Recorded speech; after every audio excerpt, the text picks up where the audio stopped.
call the meeting to order at 7:06 p.m. and please rise, and the district clerk will lead us in the pledge. I pledge Allegiance to the flag of the United States of America and to the republic for which it stands, one nation, under God, indivisible, with liberty and justice for all. Thank you, Sharon. All right, may I have a motion and a second that the agenda of November 28, 2017 be approved as submitted? Any questions or comments? All those in favor? None opposed. Thank you. We have a proposed resolution that the board approve the following consent agenda. Approval of minutes of November 7, 2017 as submitted. Acceptance of recommendations from the Committee on Special Education. Acceptance of recommendations from the Committee on Preschool Special Education. Acceptance of recommendations from the Superintendent for personnel changes. Request to approve the recommended bidder, Energy Cooperative of America, Inc., per the BOCES Cooperative for Electricity Supply. RFB 1821-17 for the period 1/1/18 to 12/31/18, and request to approve the recommended bidder, Regional Distributors, Inc., per the BOCES Cooperative bid for school lunch paper and plastic supplies, RFB 1833-17 for the period 1/1/18 to 12/31/18. May I have a motion and a second that the Board of Education approve the consent agenda? Second. Any questions or comments? All those in favor? None opposed. Thank you. We have a treasurer's report, which is attached for the month in your packet. It's attached for the month ending September 30th, 2017. May I have a motion and a second that the treasurer's report, including the cash report, general fund cash report, the general fund revenue status report, general fund budget status report, school lunch fund cash report, and school lunch fund revenue and expense budget report for the month ending September 30th, 2017 be approved? Second. Any questions or comments? All those in favor? None opposed. Thank you. All right, we have some special reports. To figure out this new microphone.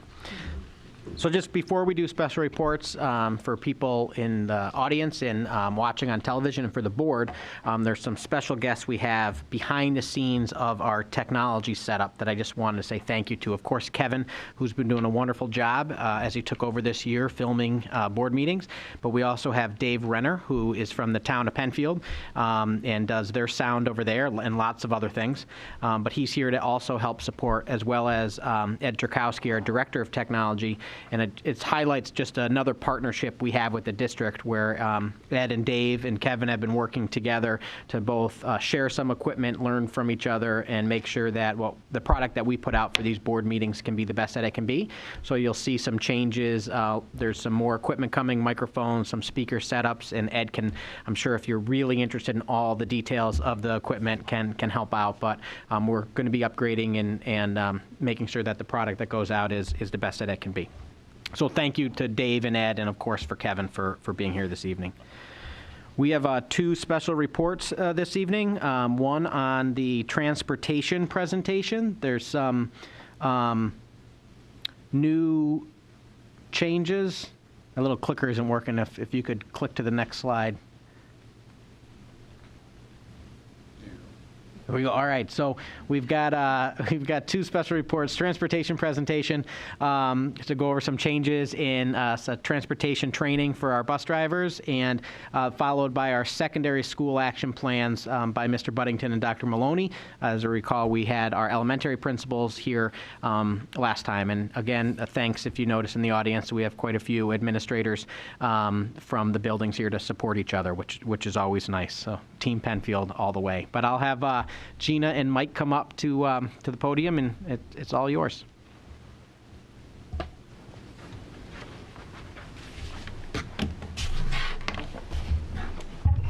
Thank you.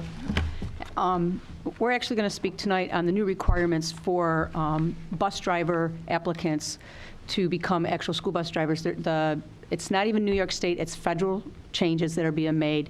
So it's not just here in New York, it's actually across the whole country. It's going to change things significantly for us here in Penfield. And I'm actually going to let Mike explain it all to you. As our driver trainer, he's the one that deals with it on a daily basis. So Mike, actually touch the button there to turn your mic on. I think it's on. All right, is this the clicker for that? Yes, it is. Oh, What am I doing? you're going the wrong way. First day with a clicker. Okay. Click again. One more time? Yeah, one more. Okay. There we go. All right, so what we have here is the way we're doing it, or have been doing the training for a new bus driver, the way the state has wanted it and the way we've done it for years, to what the federal government has decided we should be doing, and handing it down to a state level and having the state tell us how we're going to do this. It's being implemented now as we speak. There's one place left that is still doing it the old way, but we're told it's going to be coming to an end by the end of the year. So as I go through this, I'm going to explain basically what the differences are, and they are significant. Currently, our pre-trip is a 7 to 8 minute pre-trip when we're taking our road test after the drivers are trained. The process is a two-step process. At the road test, we're going to do a pre-trip inspection, and then we're going to do the on-road test. It takes a total of about 45 minutes once the driver and the DMV examiner are together. And currently, they have no site other than Emerson and Glide to do the new test. So that's going to also change. Currently, it takes 6 to 8 weeks to get a road test. The changes going into effect are going to be the new road test. The pre-trip is going to be an hour and 15 minutes long, from the 7 to 8 minutes to an hour and 15 minutes long. There is a huge amount of new stuff that they've thrown into it. It's a 3-step process now. We're going to be doing a pre-trip. They're going to do a basic control skills maneuver, which is something that we don't currently do. It's going to be backing the bus in various angles and manipulating the bus in ways that we don't typically do. And then it'll be the on-road road test that they'll do, where they'll go for railroad tracks and use the lights and all of those things. The total test time that they're going to give us for the new drivers, or the new road test, is 2 hours and 15 minutes. The closest site for us currently is Canandaigua. They're doing the new road test there. The other 2 sites available to us are Dansville and Auburn. Those are the only 2 places we can go to get a road test. The new road test, to make an appointment for it, is 3 to 4 months out. So once we have a driver in and we have them trained, what we're doing currently is we're scheduling a road test immediately. Even doing that now, we're still going to be waiting probably a month and a half before we can get out there to do a road test. The DMV has no intention of hiring any more staff, so we're just going to have to deal with what we have there. Go the right way? Yep. All right, the new pre-trip is physically more demanding. We're going to be crawling under the bus. We're going to be climbing on a cowl step, which is a little metal step on the side of the bus that you barely see. It's about 2 inches wide and 2 inches in depth, to reach up over the hood to reach the wipers and clean off snow and so on and so forth. It's very dangerous because it is so small that when you have boots on or something and you step on it, you can easily slip off of it. And I tell everybody, basically, I prefer they don't use it. We've got long enough brooms and stuff to do it. It's just a bad thing. But anyway, now they're going to need to climb on there because they have to do some additional things for the DMV. They're also going to be lifting the hood to check under the hood, which is something we don't do. We never wanted them to do it. It's dangerous, especially after the bus has been running. The types of things they're going to be checking for. Well, this is the old one. This isn't the new. I'm sorry, guys. This slide doesn't have all the things it should have here. The things it should be checking for are the fluids, the belts, the power steering pump, the air compressor, the U-bolts, the drive shafts, brake linings, the frame itself, the brake chambers, airbags, and by airbags I mean leveling system, the fuel tank and the fuel tank frame. I have photos here if anybody wants to see them of what all that means. This is stuff that typically we've always left to the mechanics. And now basically, a new bus driver needs to know all of these things in the bus. We've never had them lift the hoods before because it is a dangerous thing.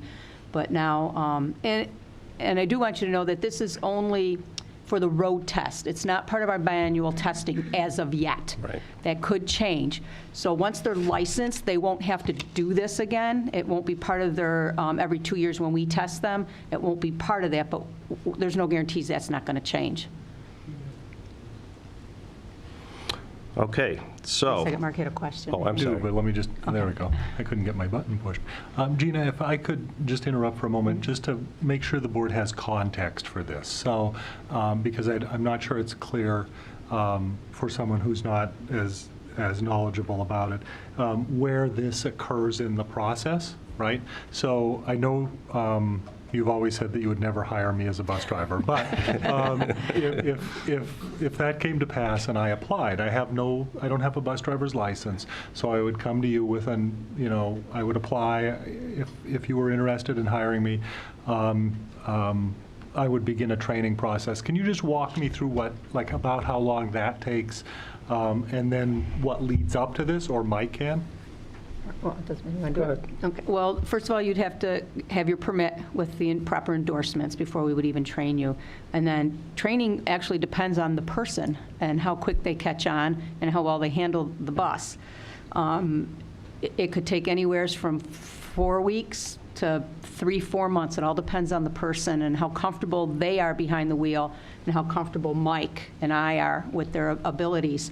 Now, with this new process, it's certainly going to take longer than that because there's so much more now that they have to learn. And actually, Mike's been working with the mechanics for him to, Mike's knowledgeable in this in anyways, but he's been working with our mechanics to get more detail, and he, like you said, he took pictures and he labeled everything so that he could teach me, because I don't know the first thing about the mechanics of a bus, really. So he's going to teach me and Nancy, our other trainer, and anybody else that we may need, because we need to know this in order for us to train and hire people. So it's actually a learning process for us all, but for new people, it will take much longer than the training process does now. So, and do we compensate people while they're training? No, we do not. So, so right now then, we all know we have a bus driver shortage. We all struggle for this. So I'll apply for the job. I'm a willing and able person. I'll train for three or probably for me 4 months or so on my own volition, on my own time. And then at that point, when you folks feel I'm ready to take my test, you can schedule a road test and for my examination, my final examination, if you will.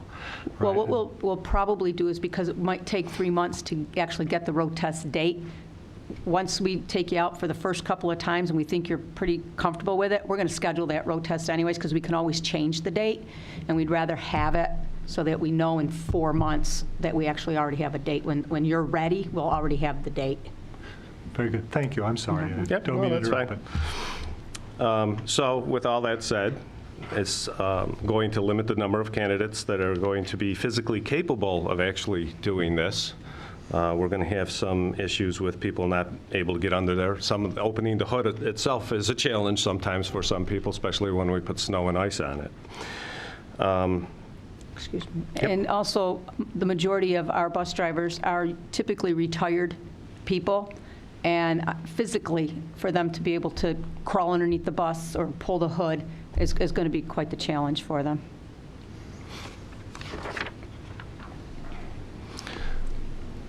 Okay, so currently, the training space that we use is basically Bay Trails parking lot, the backside, where we'll bring a new driver in, we'll let them drive around the parking lot a little bit to get a feel for them, and then we'll do our backing up, our 100-foot back up, our parallel parks, and so on and so forth back there. Once we get good at that, then we'll go to another place in one of the parks or something to that effect.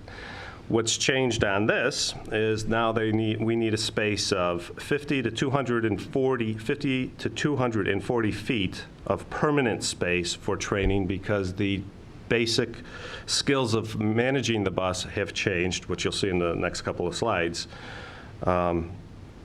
So the Bay Trail parking lot or the school parking lots are no longer going to work for us. The high school, we believe, is going to work for us in one back corner, which I'll get to a little bit later in here. The new equipment that we need to do this training is about 46 of the orange cones that you see out on the streets in construction areas.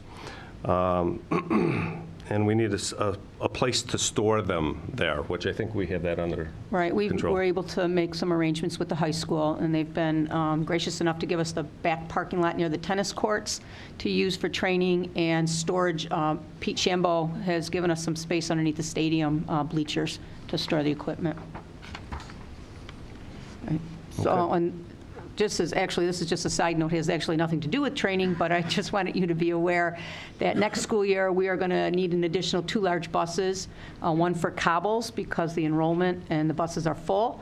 And this year, we actually took one of our buses that's dedicated for athletics. We had to take one and put it on the road, so we're going to need an additional bus for athletics for next school year. So at the end of this school year, we won't be trading in 2 of our buses that we typically would have been trading in.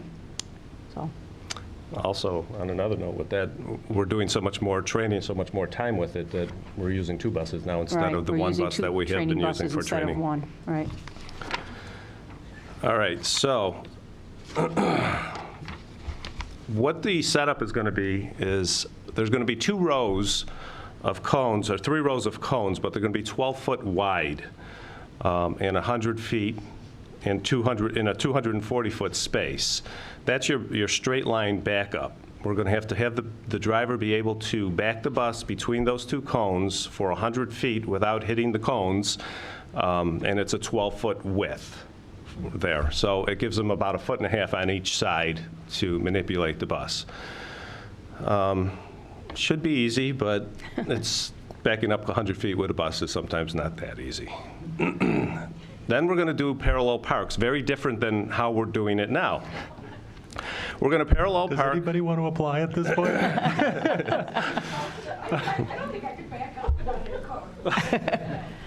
But this is even more of a challenge. I'm a little concerned myself for this one. We're going to parallel park to the left and to the right. Nobody parallel parks a bus to begin with, but we're going to do it. And what Right, they're going to give us. After you've passed your road test, you will never again And have to parallel do this. park a school bus. We don't allow the buses to do that at all. We don't back up. No, we don't back up. Only to park them in the lot. So what they've done for us here is they've told us that we have the length of the bus, which is approximately 36 feet, and 15 additional feet to do the parallel park. So this is a true parallel park, unlike the Bay Trail parallel park where we have a big curb and lots of space to back up and get there. Now you're going to actually have to turn the bus in, stop, turn the wheel all the other way, and hope you're not going to take the cones with you when you bring the front end over. I don't know how this is going to work, but we have to do it on both sides. So that's the parallel park that they've thrown into this. Now, we're going to do a 90-degree alley dock. This is where we're going to pull up, and I can't see it. We're going to pull up, and we are going to come at a 90-degree angle and hit inside that 12-foot space and back that bus up to those bottom cones that you see, and that's the loading dock without hitting the dock or any of those cones. I have no idea why we're doing this, but this is required. It's not like we're going to put a bus there. I probably should explain this is a Class B license. The way the DMV is looking at it, it can be a straight truck. It's going to be anything including a school bus. So that's why they're doing what they're doing. And last, what they're going to have us do, Oh, that's it. where's the, this one? Yeah, you just did that one. No, we got to do the, Alley dock, that's right. yeah. I thought So- we You've had got to- offset backing. You just went through offset backing. You go one more, and I think it was there. Yeah, That's it. No, I have a feeling what's going to eventually end up happening is, There it is. because this is going to make the bus driver shortage even greater now, because right now there's a 90% failure rate on this road test. I have a feeling at some point they're going to end up changing the class of the school bus license. I think it's going to be a Class B with maybe an S or something, where school bus is going to have to be different than truck drivers, because like I say, it's going to reduce the number of drivers even more so than what we're seeing right now. So there's been a lot of complaining about it. But again, it's not something that we can just go to New York State and complain to, because it is federal. It's across the country. So, you know, we're doing our best. I mean, we just started this. A couple weeks ago started training to the new test, because there was not a site for us to go to have to use this. But now they're telling us Emerson and Glide will be not being used pretty soon, and we're going to have to go to Canandaigua until they find a site in Rochester. So we have to start working on this and be prepared, even though I think, like I say, once people start training and they see what they have to do, crawling underneath the bus, climbing on the hood, I think they're going to say, yeah, maybe I don't want to do this anymore. So. Thank you very much. Yep. Just a couple of quick questions that I think the board should know, and then I'll ask if the board has any questions. But how many drivers are you training right now? How many folks do we have in training? 4? 4. We just had 2 pass the road test, and we have 4 more in training, and we're interviewing again this week, actually. Okay, thank you. Does the board have any questions? Board members? Carol? So if you're training that many and we have so many, what is our need actually? Well, we're short 5 drivers right now, and we have good reason to believe that by the end of the school year, we have about 6 retiring. Oh, wow. So, and because of this new way of doing things, we want to be, if we can, be ahead of the game, even though every time we say we're going to be ahead of the game, something happens that we're not. But we have a feeling, we have a large group of older bus drivers pushing 80 years old that are telling me that this is their last year. Okay. So we're trying to stay ahead of that, because we know it's going to be hard to recruit people and get them tested in a timely manner, so that in September we'll be okay. Okay. And is there any reason for all these changes other than they want this to work also for trucks or anything like? Well, I think what they're thinking is that basically if you're driving a truck, you do need to know these things, because when you break down on the side of the road, you're going to have to take care of it for yourself. And like I said in the beginning here, this is a Class B license that goes across the board. We just got thrown into it. Of course, we're not going to have a bus driver ever go out and try to diagnose the bus. We're going to send the mechanics down, and they're local to us. So. Right, after they take the road test, they'll never do this They're stuff never going to be again. doing this again. We're hoping. Unless they change it, that their biannuals will be required to do this, and then they'll do it once every 2 years. And that's it. All right, thank you. Mark? You know, the best candidate for a bus driver is one who's working for another district. Yes.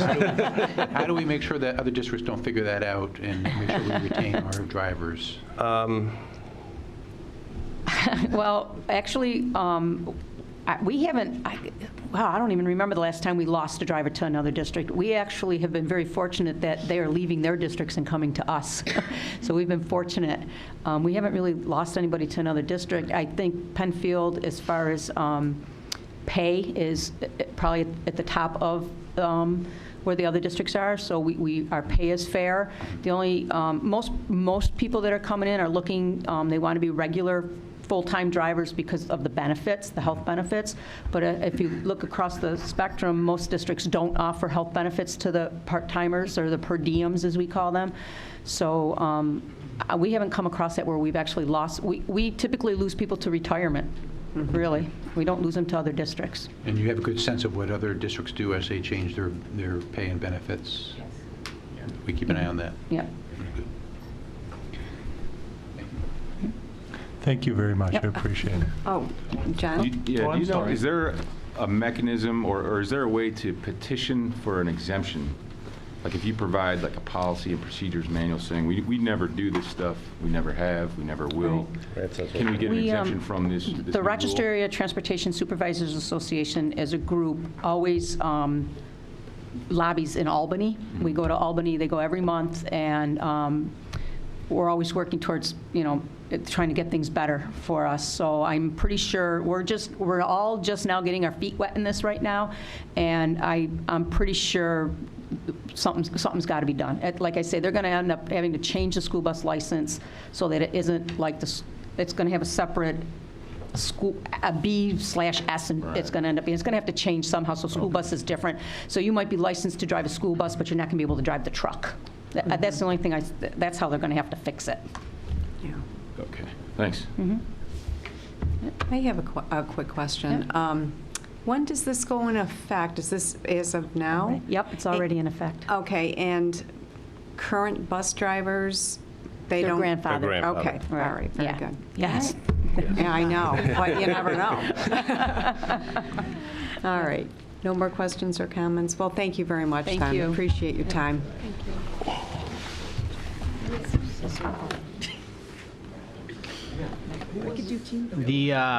Thanks again to Gina and Mike. They had wonderful visuals, and now I'll have Mr. Buddington and Dr. Maloney come up, and I don't think they have any visuals.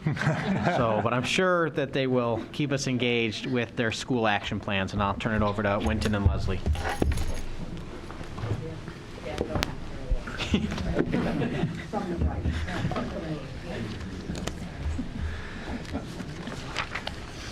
Well, we appreciate the opportunity to share our school action plans with the board and the community. Our plans are posted on our building web pages, so if people want to see the full version, they can go there. We're here tonight to talk about some of the highlights and hit those pieces that we're really spending a lot of time in our buildings with. To start us off and to echo our elementary colleagues, one of the things that we greatly appreciate from the board is the consistency that we've had over the past number of years with the board goals. What this really helps us to do as a staff with the building and work as principals working with our staffs is to enact changes that take place over time. And many of those changes, we're talking about things that affect our building culture. And with the inclusion of the whole student language in the first board goal with academic, a lot of the things you'll hear from us tonight are addressing that. But those really get at what is the culture in our building, and those cultural changes take time. So the ability from a leadership standpoint to have that consistency from the board with the goal is greatly appreciated. You want to add anything, Lisa? And I think, too, how the goals overlap and complement each other. You'll see in our plans, many of the action steps can fall under Goal 1 or Goal 2 or Goal 3. So in terms of Goal 1 for the high school, as Winton mentioned, we pulled apart that development of the whole student as well as the collaborative approach to student achievement. And in terms of the development of the whole student, last spring, you'll recall, we had some listening sessions at the high school for both students and for parents and community members. And during those listening sessions, we took note of the feedback, and something that came out of those listening sessions was that students felt that they needed more time to build and strengthen their relationship with their counselors. So we had grade level seminars built into the schedule, and so we took a look at those and redesigned how the grade level seminars are delivered. So currently, this semester, 9th and 10th grade students have seminar. The first, if you think of it in terms of a cycle, there are 8 cycles. That's a 2-week cycle in the semester. Each cycle is aligned with one of the pie pieces to sources of strength, and I'll talk a little bit more about that. But in the first week of the cycle, the student may meet with their counselor in a small group setting, and then the following week with their administrator in a large group setting. And what that's allowed us to do is really deliver some programming that we haven't been able to, that we've struggled. How do we fit this into the school day? For example, NAMI has come and presented to all of the 9th grade students, and that will be something that all 9th grade students will receive through seminars, and we plan to make that an annual presentation.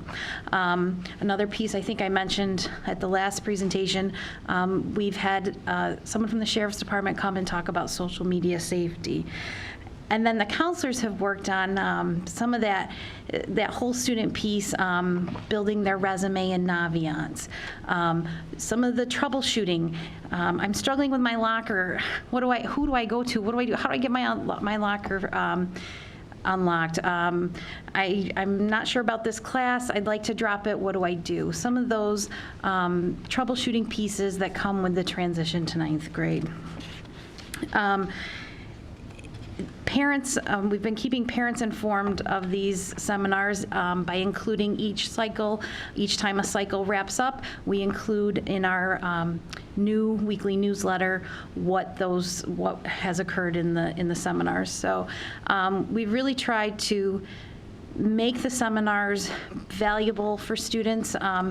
The feedback from the students has been really positive around not only getting to know their counselor better, but also getting to see their administrator in a different light. They're able to see their administrator as more of an instructor as opposed to that administrator piece.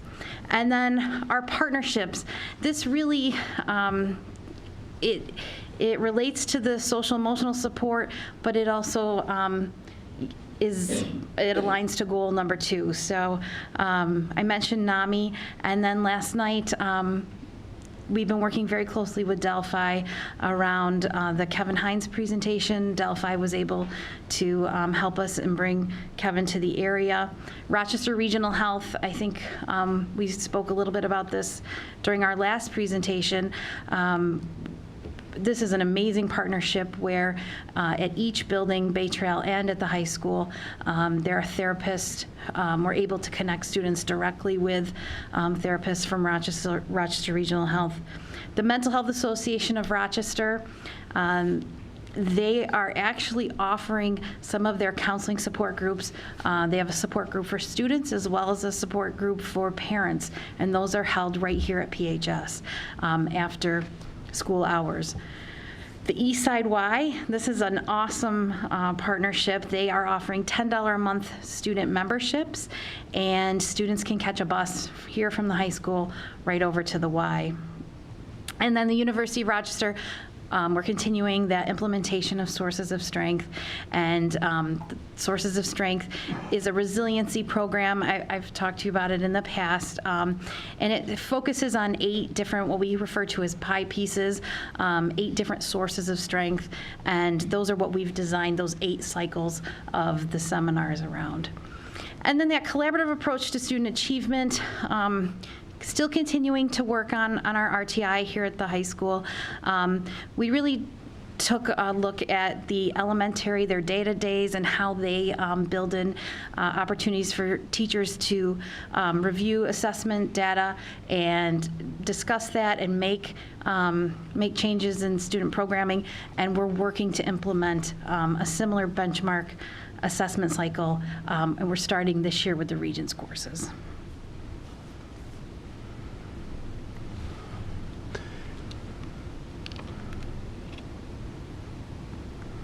Oh, I missed one. There we go.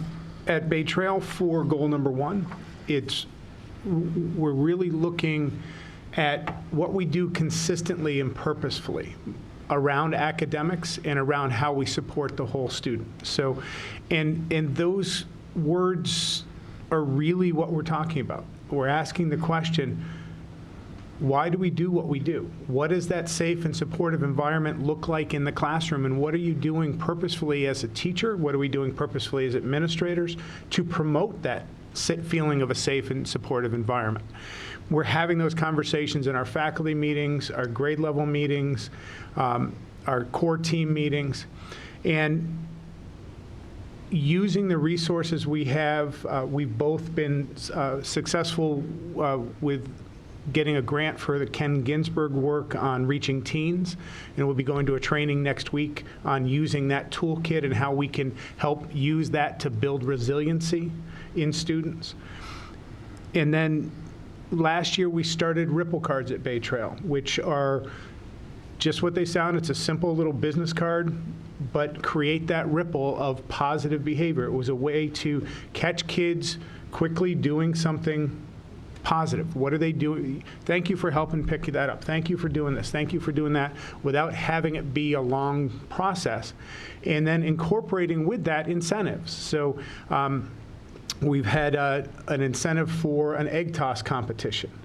And students can also, the 8th graders could use their Ripple cards to buy in to compete in the competition, and 6th and 7th graders could use it to come view the competition. In January, we're working on scheduling a human Hungry Hippo competition by grade level that students could use their Ripple cards to buy into that competition. They can use their Ripple cards at the bookstore, and different teachers are giving different rewards, anything from sit in the teacher's chair for a day to you got 5 or 10 Ripple cards, you get a positive phone call home. And so it's using that purposefully to say we want to catch kids being good. We want to promote those behaviors. We talk about taking care of yourself, taking care of others, taking care of Bay Trail, our motto. How do we really embody that with what we do purposefully every day?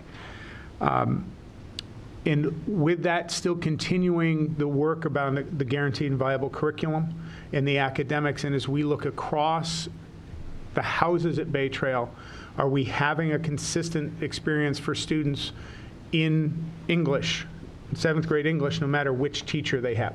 What's in common? What's that guaranteed curricula that we are going to be able to say to our parents, every kid is getting this same piece, this same content, this same focus? And then with our response to intervention, continuing to look at how do we use the data we have. We get a wonderful data set from our elementary that helps with our 5-go-6 placements, and we've really seen that minimize the changes, especially in our math program, as students go through 6th grade, because that data from the elementary has really been solid for helping us determine what's the right place to start kids at. We still get a little movement because they are kids. They grow and develop at different times, and that window is always open, and we have those processes built into our grade level meetings and our grade level department meetings to have those conversations on a regular basis. As we look at goal number 2, we really took a look at how do we use the Office 365 suite that we have access to now, that every student in middle school has an account, and what ways can we use that instructionally? We have teachers that are our early adopters that have jumped right in with both feet, and we're working to support them with our conversations and training. And they're actually turnkey training the other staff. So we took every other faculty meeting each month, so starting in October, and it will be again our December faculty meeting where the teachers that are using the technology, teachers are signing up to go to different workshops on Sway, on Stream, on Microsoft Teams, and they're sharing what they're doing with their colleagues. And we're having that professional collegial conversation to move that forward, because it is a wonderful product for us with Office 365 in minimizing those issues that we had about assignments getting from home to school. But it takes some work, and it takes some training, and it takes some shifting of our culture and instructional culture about how we approach learning using the technology.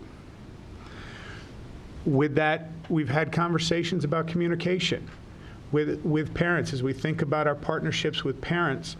How are we clearly communicating with parents? When is it appropriate to send an email? When do we really need to pick up the phone and have that phone call? When do you use Infinite Campus for those reminders?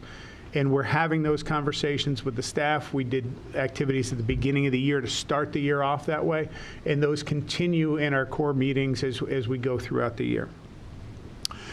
And our collaboration with our colleagues at the elementary school and the high school, as we do transitions, we're beginning the conversations with the high school about our 8-go-9 transitions. How do we help get them the data they need for getting students into the right courses? How are we communicating with our parents about the programs and the opportunities that their children have for the high school?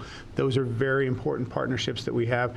And then all of our other partnerships that we've had in the past, we're still continuing those. But these are what we tried to highlight here. These are the ones that we're putting the effort in to give a little bit more focus and attention to this year. So for goal number 2, the high school leadership team looks at it through the lens of our partnerships across the district as well as our partnerships within the community. And we take pride in our partnerships with the other buildings, the graduation parades, the Blue Ribbon Week, the homecoming dress-up days. I think Superhero Day was a hit. I think we're probably going to have to do that every year from now on. It was such a hit. And it's the big things like Superhero Day, and it's the little things. The Senior Class Council started this a few years ago, and it's a huge hit. They go, during homecoming week, they go back to their home school, their elementary school, and to Bay Trail, and they're on the morning show, and they talk about what homecoming means and what are the events, and to get the younger students excited. And it's really, we want to continue that. One of the things, again, a small thing, but it makes a large impact. All of us principals really liked a certain poster about bullying, and so we all have the same poster, multiple copies of it in our building. And so students are going to see that message and hear that message carried out throughout their whole time in Penfield. And then, as Winton mentioned, continue to strengthen that 8th grade transition. We're always working on, in fact, we start tomorrow, meeting with Bay Trail to begin planning for next year. And then our partnerships within the community, as I mentioned last year, with the listening sessions, really focusing on those partnerships to help bring social emotional support, to connect families and students with that social emotional support. And our continued implementation of sources of strength, as well as our continued participation in the Student Summit on Race events. November 17th, there was a Student Summit on Race event at Brockport. Our team of students has really, in the years that we've participated, we've really connected with the Grease. The team, the students, they're the Mosaics Club, and they also have a Mosaics class. And our students have really championed the same. And we have a Mosaics Club, and then I'll be talking to you at the next board meeting about a Mosaics course that the students have proposed. So it's really exciting, the level of student involvement in the Student Summit on Race. And then our alternative education program that we developed with Gananda. This is the second year of the program, and it really has been an amazing program to be able to offer students and to partner with Gananda. And then one of the pieces of feedback, I think many of you were there at the community listening session, and one of the pieces of feedback was around communication and more frequent communication from the high school. And so we took a look at our newsletter. It had always been monthly, and so we looked at what other high schools in the area do, and we've implemented a weekly electronic newsletter, and the feedback has been extremely positive from parents. They really appreciate the more frequent communication and the format being electronic. With our fiscal goal, the third goal is really similar for both of us in continuing to look at our instructional budgets. Are we making decisions with efficiency and outcome in mind? How do we continue to look at our staffing? And as Leslie shared, the way we communicate, the more we can communicate electronically. And as we look to move our programs forward, it's keeping this in constant conversation. Is this the best way that we can do this? Is this the most fiscally responsible way to make this decision? Drives really what we do and balances what we do. Any questions? Board members, any questions, comments? John? No, what is the partnership with Gananda? I read that, and I don't remember. I don't know what that is. So last year, last school year, so it would be the spring prior to that, Gananda and actually East Rochester came together. BOCES had changed some of the offerings in terms of their programs, and the three schools recognized that we were all in need of an alternative education program, but our need wasn't large enough individually to support our own programs within our own buildings. But if we combined our efforts, we thought that Gananda had the space, and we, our students would be able to go there. And East Rochester, unfortunately, wasn't able to fiscally make it work, so then it became just Penfield and Gananda. And right now, we have 9 students in the program. It's provides students, they're students in our general education program. They go there. It's a very small setting. I think total this year there's 15 or 16 students in the program total. Students take their core classes there as well as some electives, and it just provides students with a smaller setting, and it allows, because of the size of the program, they do things a little bit outside of the box. The science class,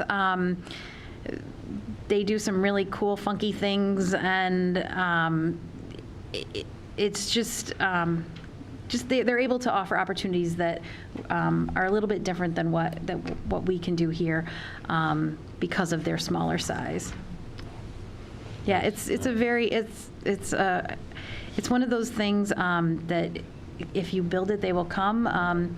We partnered together to make the program and create the program, and now Gananda is actually able to sell seats to other schools, and they have other schools that are interested, and it's a great opportunity for students. Thank you.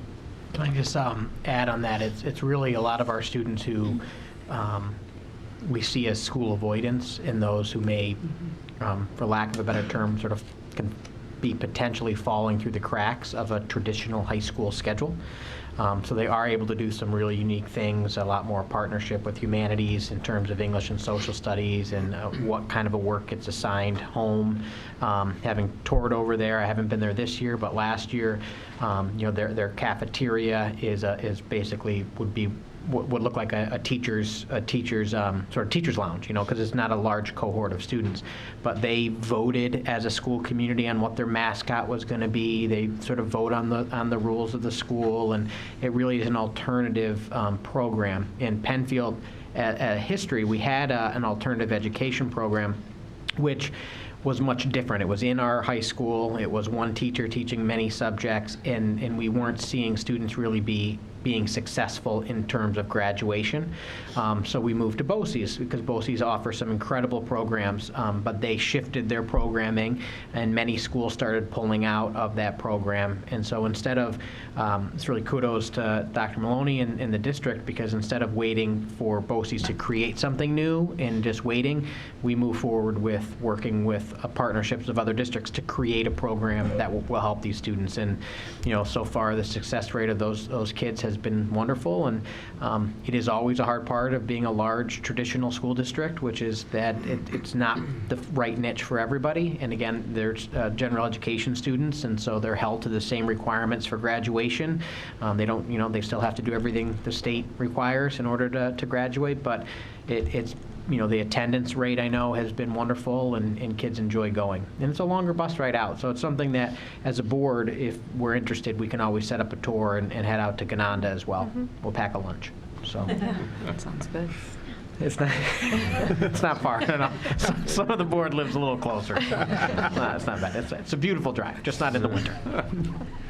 Any other questions or comments? Carol? Yeah. Winton, you mentioned several things you're doing in Bay Trail. So are the ABCs that we always followed in Bay Trail, have they been incorporated, or do we still follow that? We still or- follow the ABCs, our asset building, our building a caring community, and our character education program. We still have those. The Ripple cards and the things that I talked about where the additional focus is really to enhance those as we go. We worked through some tweaks with our character ed program and asset kudos and celebrations of character, shifting some of those electronic submissions students can do now instead of always filling things out in paper. So trying to move those along as well. Okay. But they're a key part and a foundational part of what we do. It's just how do we continue to make that something that students see purpose in as well. Great, thank you. And Leslie, you mentioned feedback from parents, and the question is for both of you. This is the secondary level where it's really hard. One, you don't have parents in the building, but it's also very hard to get feedback. So how do you get feedback from parents? One of the things we did last year as our shared decision-making team looked to make some adjustments and pilot a different dress code. We did a survey to parents, and we actually got over 280 parents returning the responses on the survey. So, and our PTA has been very helpful in our monthly meetings, giving me feedback and serving as a sounding board for me, and also with our e-news and reaching out to parents and publicizing what we do to have that engagement. And I would echo similarly, our PTSA, our new co-presidents are amazing. They've been facilitating surveys for us. We meet on a monthly basis as well, and they've just been great sharing different pieces of feedback, as well as our SDM. Our SDM is full. All the positions are filled, which at the high school sometimes it's difficult to get all of the positions filled, and we use SDM as another way to gather that feedback. Okay, great, thank you. I think they answered my third question, which was always going to be about SDM, whether they were live and active, and, so thank you for answering that already. Thanks. Barb? Winton, because you are the middle school, literally, and the transition from elementary to the middle school, can I assume, or should I should ask this, the transition that you're talking about from the elementary to, is that only involve the 6th grade, and then on the opposite end, is it only the 8th grade teachers who are involved with the transition to the high school? Where does that leave those 7th grade teachers? Because you might want to have a lot of those people there. Yeah, and as we have transitions within the building from 6 to 7 and 7 to 8, we're having those conversations. The nice thing about our structure with the houses and the teaming is that the house principal, the counselors, stay with the students for 3 years. Okay. So they really help facilitate those transition conversations from year to year within the building, because they've developed a relationship with the families and the students, and they can share that information level to level within the building as well. And then we do have our vertical department meetings that the teachers meet in within the building as well monthly. So there's curricular specific information shared about students at those levels too. Okay.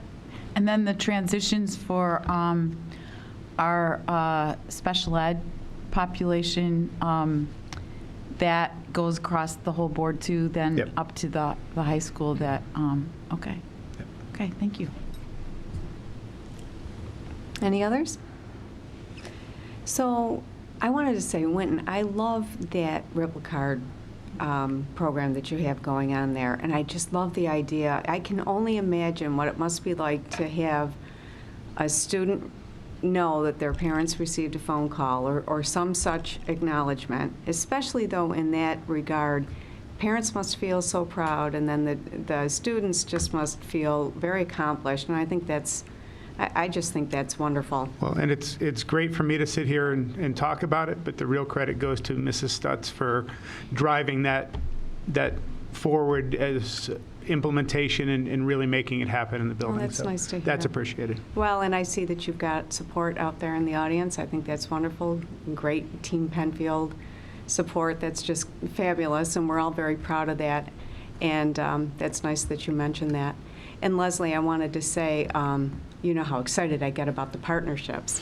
And you focus on, big partnerships, but there's a lot of that just everyday partnerships. I told the board about the meeting I attended where you had the forensics guy in, and the sophomore class went to see the movie at the Little. And I'm very encouraged to see that kind of activity. It's great to hear about it. And the partnership thing is what makes our community, our schools be part of the community in such a big way. And it's great to hear it, it's great to see it, but I wanted to acknowledge it. Thank you. So thank you, both of you, for coming in tonight. It's a lot of work. We appreciate it. We appreciate your time. Thank you. We appreciate your support. Oh, thank you.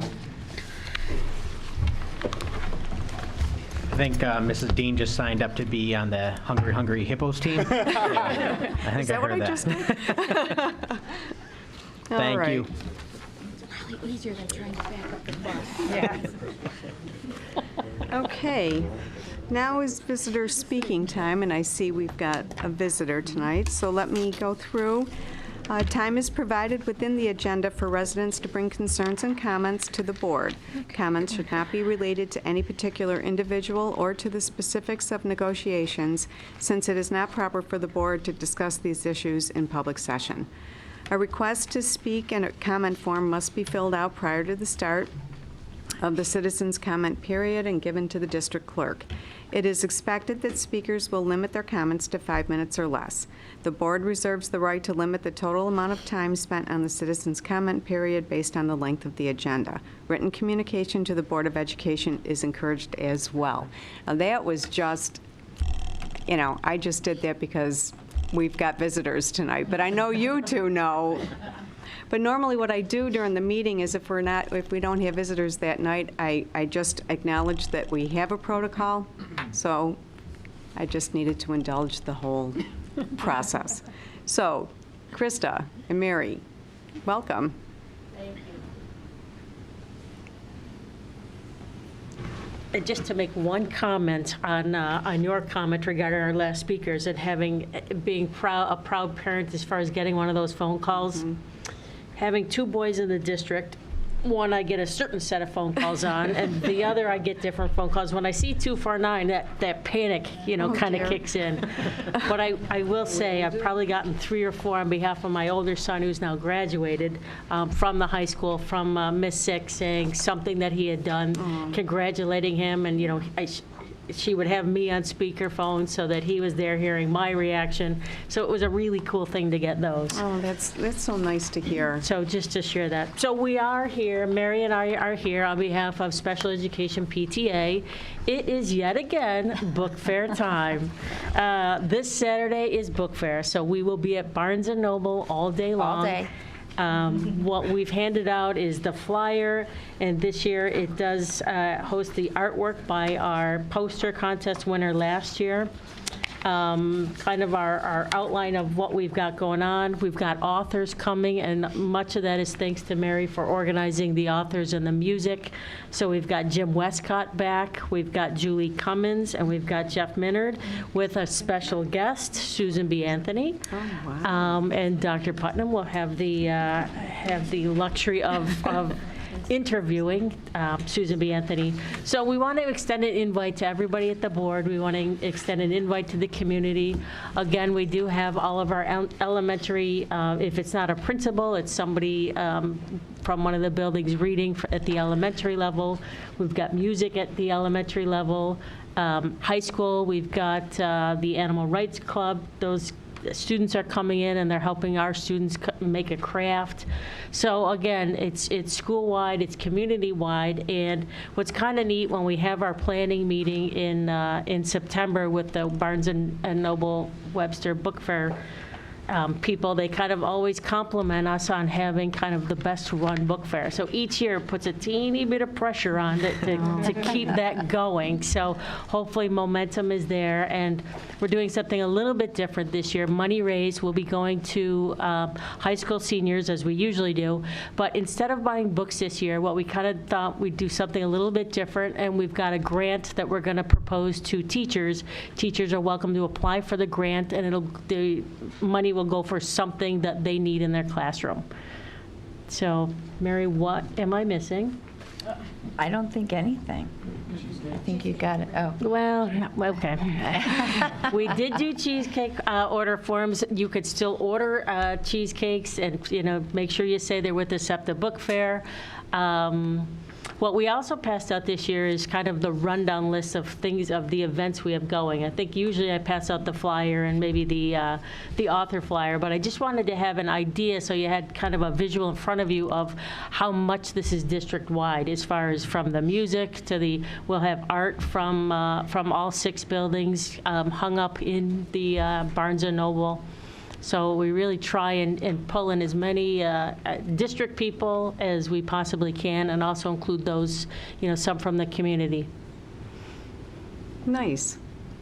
I'm sorry. okay, I'd just no. like to note that I feel like I'm moving up in the world, because I started with interviewing therapy dogs, followed by interviewing 2 real-life authors, and now Susan B. Anthony. So I really appreciate that. I'm moving up, so I'm very excited. That's awesome. I look forward to it every year. So it's a wonderful event, and we get some shopping done, and it goes to a great cause. So thank you. Board members, any questions or comments? John? Well, just a comment. I think when you're interviewing Susan, could you ask her what she thinks about the bus driver regulations? I'm sure she'll have an opinion. Yes. Mm-hmm. And get your Starbucks, too.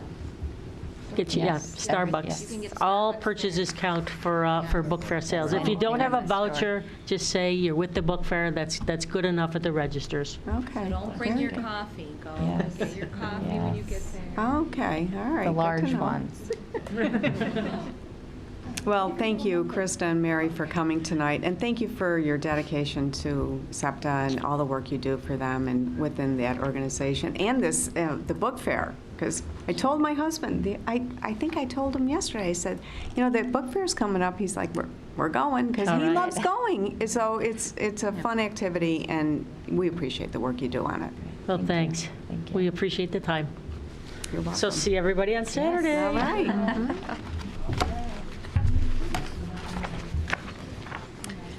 Okay. Claire, it's your turn. Okay, so for the past 2 weeks at Harris Hill, students performed for veterans at the Veterans Day Assembly and were treated to a resounding speech by a World War II veteran. Students are collecting spare change to help replace the vandalized statue at the Fairport Veterans of Foreign Wars Memorial Post. And kindergartners had a pre-Thanksgiving celebration before break with their parents at the annual feast where students made crafts and performed for their guests. At Cobbles, students, parents, and teachers worked together to decorate bulletin boards to honor their veterans, and the Cobbles Caring Council organized a cranberry food drive in celebration for Thanksgiving, and Cobbles collected over 300 cans of cranberries. At Indian Landing, each student participated in the Veterans Day Assembly, in which students honored our veterans by making artwork and thank you cards, hosting a breakfast, and also giving speeches.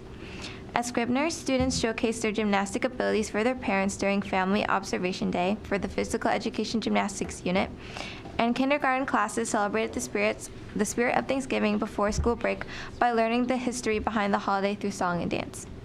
At Bay Trail, select students who were chosen as caring community ambassadors are beginning their training to become positive leaders and role models for other students. And before school break, Bay Trail had their annual Mix It Up and Make a Difference Day during lunches, where students interacted with others that they did not know very well by decorating birthday cards for children in need. And at Penfield High School, students honored fall athletes who are going on to state competitions with the parade in the hallways. And the boys varsity volleyball team became the 2017 New York State champions. Tony Nacarella became the state champion in the 50-yard freestyle in varsity swimming. And the Penfield varsity swimming 400-yard relay won won the state championship in their event. Yes, wonderful. Thanks, Claire. I know that was a very exciting win for the volleyball team and the girls swimming, and I mean, I was pretty impressed with all of our texting and everything that we were doing that Saturday night. That was fun, and it was exciting, so that was a great big win. Any questions or comments for Claire? All right, thanks so much. Okay, Dr. Putnam. All right. So I just have, for our meeting this evening, I just have a few student and staff honors, because Claire does an incredible job hitting lots of things. And I'll turn it over to Dr. Sansucci for another update on our 2018 Elementary Additions project, as well as the final review of our budget goals, assumptions, and guidelines. So thanks to, we had SEPTA here earlier, another organization that supports our school district in many ways is our Global Sports Boosters Club, and they have donated the following: pitching machine with a cart for softball, sideline chairs for all indoor sports teams. They're going to add some improvements to the outdoor concession stand, mainly a second refrigerator. And if you've ever gone to a game, they've got lots of treats to buy, so it's always good. A record board for indoor track, and to really, hit home all of those state titles, a chin-up bar for the swim team. So hopefully, that'll all go to good use. But it's just as we give thank yous to the boosters and anybody who does a donation, we do a slide followed up by a letter that comes from on behalf of the district and the board that Sharon Erkfitz takes care of. And so we just wanted to say thank you for those great additions to our program.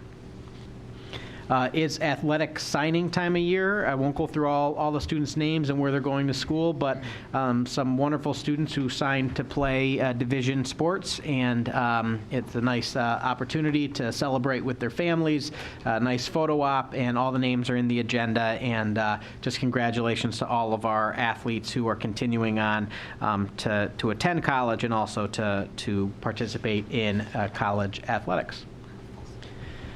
Every meeting, I say something about our music students, so I do love this. So Hochstein Youth Symphony Orchestra, congratulations to our PHS students on being selected as members of the 2017-18 Hochstein Youth Symphony Orchestra.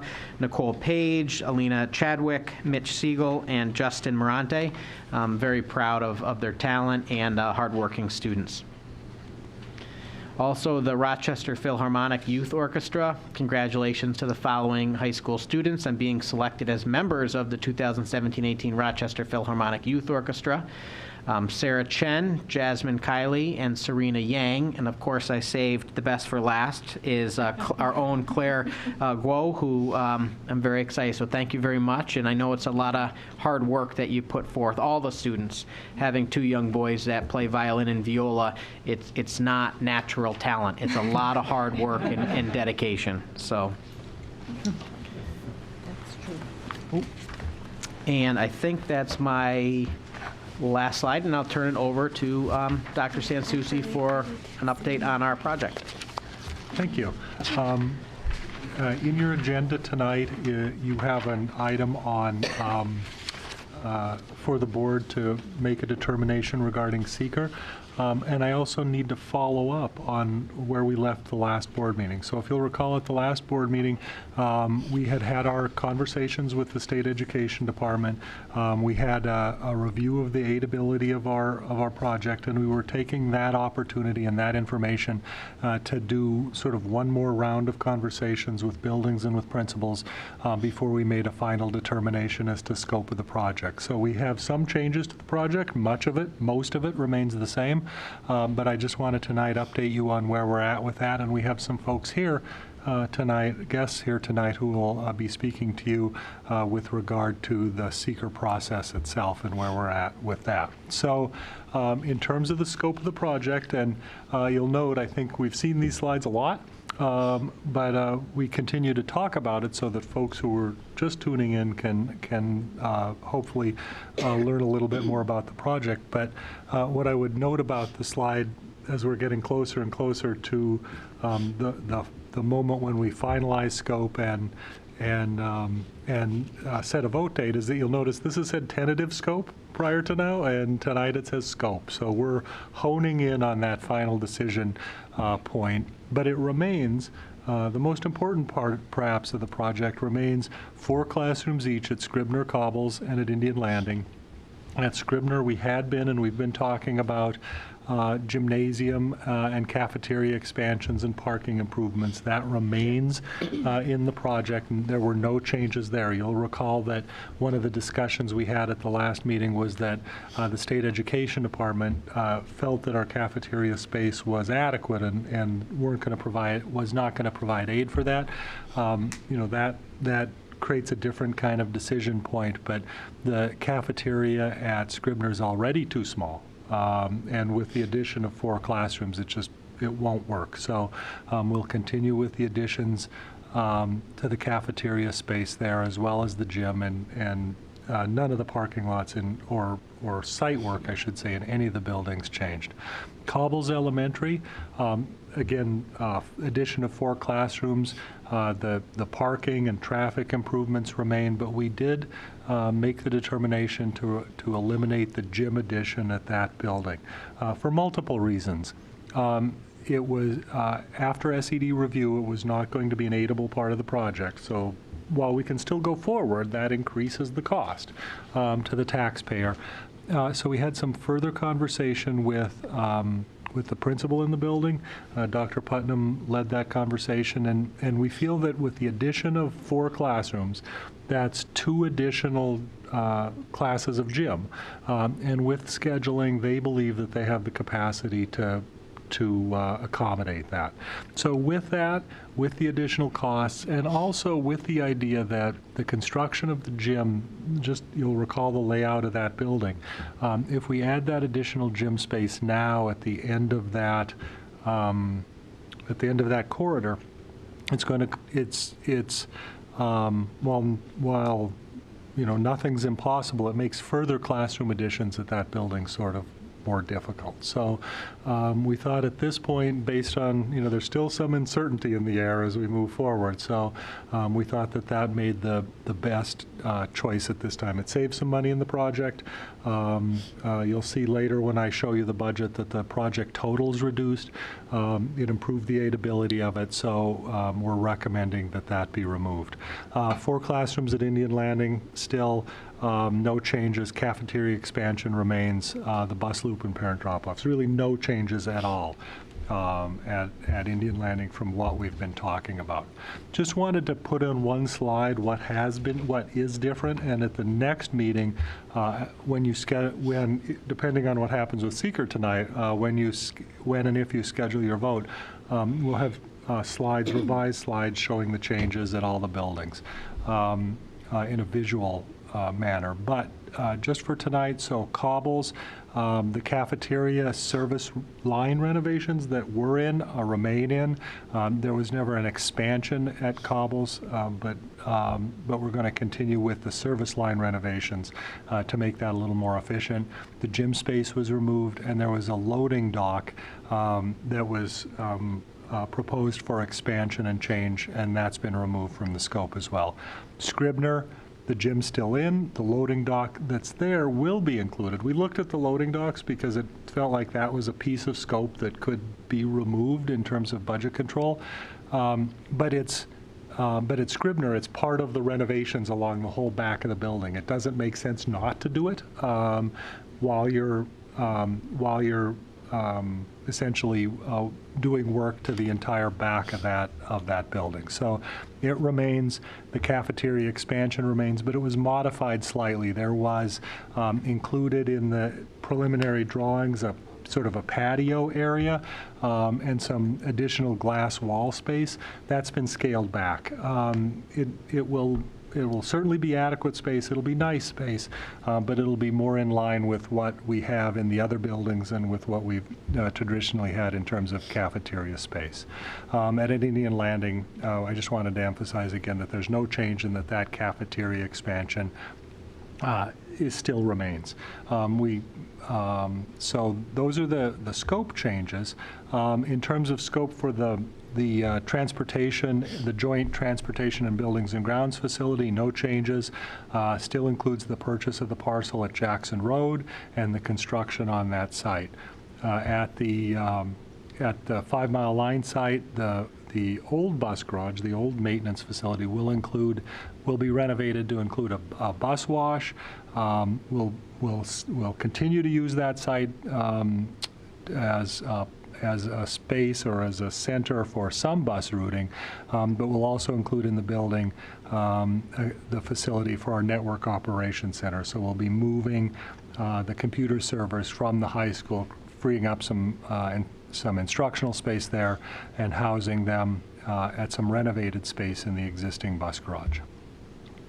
The piece of scope that got added is, many of you may be aware, but we've had a study ongoing with regard to the chiller plant here at the high school. So there are two chillers, perhaps a term of art, but giant air conditioning units, maybe a better way to say it, here at the high school. They're associated with our, they provide the chilled water, or the air conditioning, I should say, for the entire building. They're at the end of life. We've had a study going on to look at what some repair, replacement, maintenance kind of operation or decisions would be rational, and we've come to the conclusion that the best thing to do at this point is to schedule them for replacement. So that means, this unfortunately means that the building's going to be without air conditioning for a while. I'll show you a slide in a few moments as to how that's going to look. But certainly this, we think, is the best. By including it in the scope of the high school project, we'll be able to, this will be, I think, perhaps the quickest way to get back on track with regard to existing air conditioning at this building. That includes, of course, the auditorium. So depending on the time of year, that certainly can get stuffy. But we want to include that there. We've included additional funds from what you've seen in the previous budget to be able to accommodate that.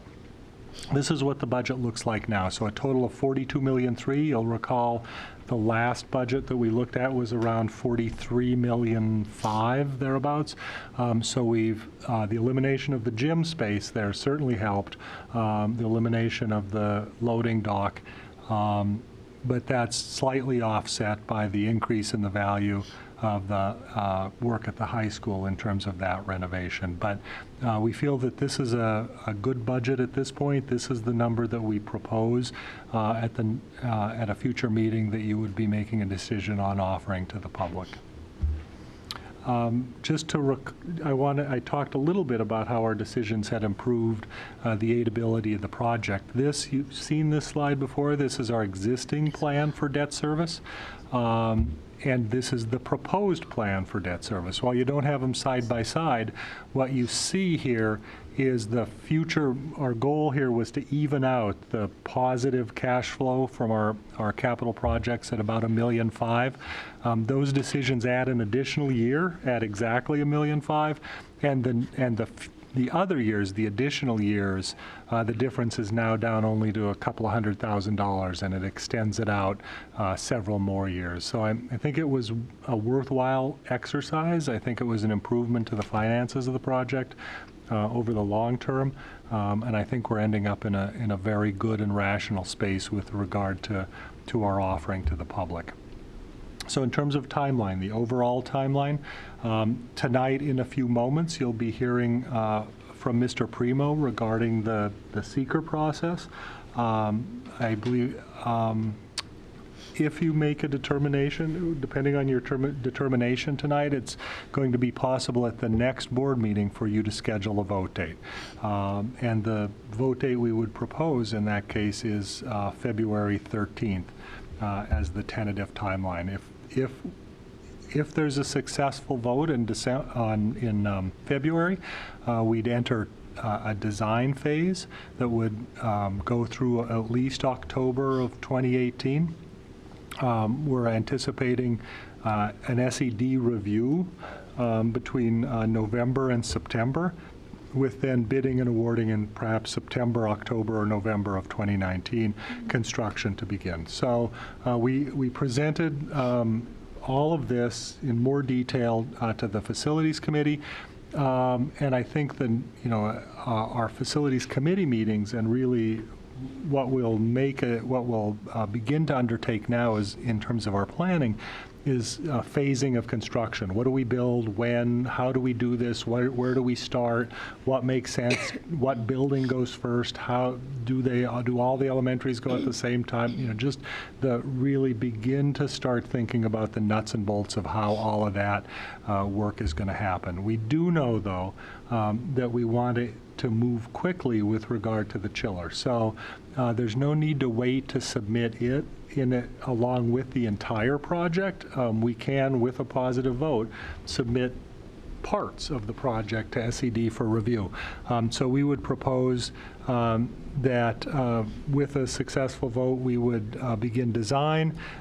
We'd have SED review from March to November of 18, bid and award in January, and hopefully be under construction and complete by September of 2019, so after the summer of next year. We think that's about as expeditiously as we could move a project of this size. So with that, the next thing we really need to address is where we're at with the seeker process. So I have here tonight is our Ed Primo and Pete Iyer, Ed of Harder, Seacrest, and Emory, and Mr. Iyer of Apel Osborne, who's been managing the seeker process for us. So I'll turn it over to you guys. It's your show. Well, thank you very much, Mark. Glad to be back before the board. We've been working on this for a while now. I went back and looked at my notes and saw that we had started in April of this year. So it's been a multi-month process. Kind of going back to the timeline, you've seen the last big event we had was the public informational meeting on October 19th. As you know, there's general presentation to the public about the project. We explained where we were in looking at the environmental impacts, among other things.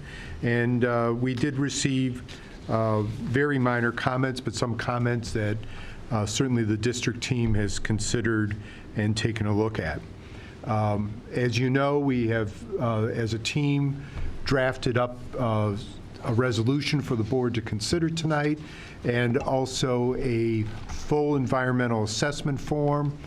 We have completed a draft analysis, which is called Part 2, which is kind of the checklist that you've seen, and then Part 3, which is actually a discussion of the potential impacts.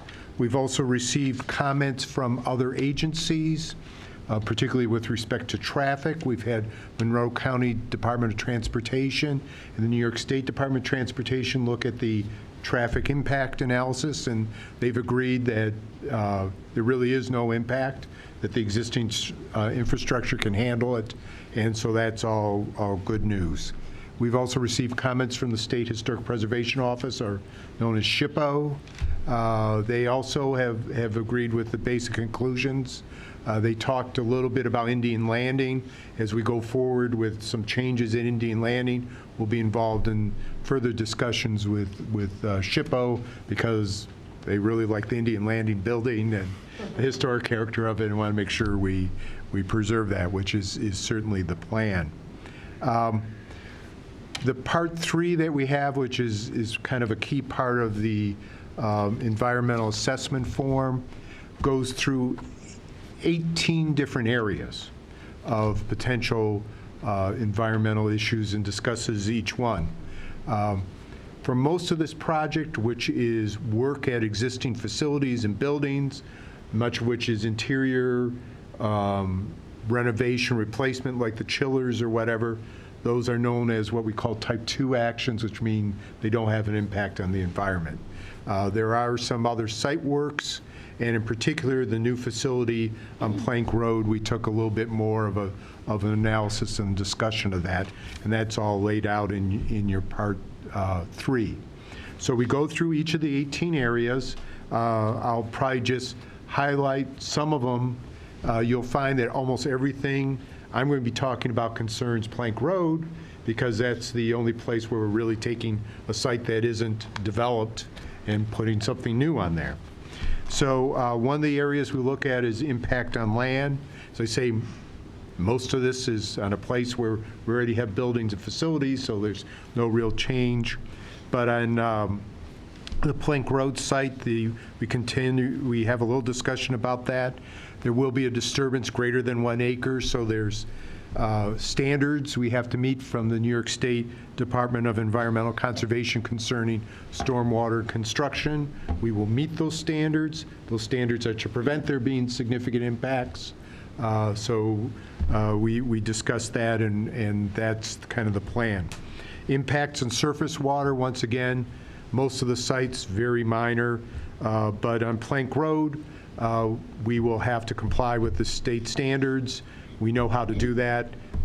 We've taken a look at that. In particular, that site on Plank Road, there'll be some sort of septic system, wastewater system, and will comply with with Monroe County Department of Health regulations. Impact on flooding. Once again, most of the sites, no big changes. On the Plank Road site, we are near a creek or whatever. We're not looking at working anywhere in the floodplain or causing any impacts to that, so there won't be any changes to that, and we'll certainly be coordinating with the town of Penfield on those issues. I had discussed historic impacts, and particularly Indian Landing, impacts on transportation, which is basically traffic. We've already discussed, got the sign-off from DOT, both state and county, so those are all good. Consistency with community character and community plan. Once again, most of the places we're doing stuff are already schools. They're already existing buildings. No impacts there. With respect to Plank Road, we think it fits in nicely with what's there. I think it used to be a turkey farm, then a mulch operation. So, kind of this buildings and grounds facility and bus transportation works in well there. We've done an environmental site assessment of it and looked at any potential recognized environmental conditions, RECs is what we call them, and didn't find any, so it's a great site to work on. You'll notice when you look at that report, we refer to it as a Jackson Road address, but actually the entrance will be on Plank Road. So that all seems to work. So those are the highlight of the 18 areas we discussed. I think I've talked about 5 of them. Pete, I don't know if you had anything else to add. No, I think you've really spelled it out nicely. Thank you. I'm happy to be here really to answer any technical questions that you might have. I'm sure you read every piece of paper and every page on that document, but in any case, if you have any specifics, technical kind of questions, I'd be happy to answer them for you. Board members, any questions? No? Comments? Okay. I have a question. Yeah, okay. Sorry, I have 2 questions. Is the chiller, is that part of the aidable piece? Yes, that would be It is. aidable. Okay, Yeah. that was my one question. When we're working with a site like Indian Landing then, and we have to work with this, I forgot what you called this organization, but how does that work? Does that change the process in terms of length of time or those kinds of pieces? Yeah, or- I think we anticipate it will not. They've already signed off in terms of saying the site work we're planning on doing Indian Landing, I mean, the new driveways and stuff, they don't have any problems with. Well, I believe, if I recall this correctly, I'm looking at Mark to make sure I'm doing this right, Pete can help me, is there may be a small addition to Indian Landing, and I think what they really want to do is make sure the addition matches the building itself, the historic character, which is probably what the district was always planning on doing anyways. So it's a matter of saying, here's some drawings, we think it looks great, and hopefully they'll get back and say, yeah, we do too. Yeah, it's considered a potentially eligible facility because of its historic nature. So there's just more information that they'll require. A lot of times it's not only exterior but interior. And I don't know, Vic, if you have anything you want to add to that, but it's really just answering more questions for them before they make a final decision on approval. But it shouldn't hold up any of the design process or anything like that. I'll just add the process with SHPO is, there's nothing unique about what we're doing in the process. We contacted them early in this case because of the seeker process, but we would have contacted them anyway when we get through the design process as well. Submitting drawings, they want to see photographs, they want to see renderings of what we're doing.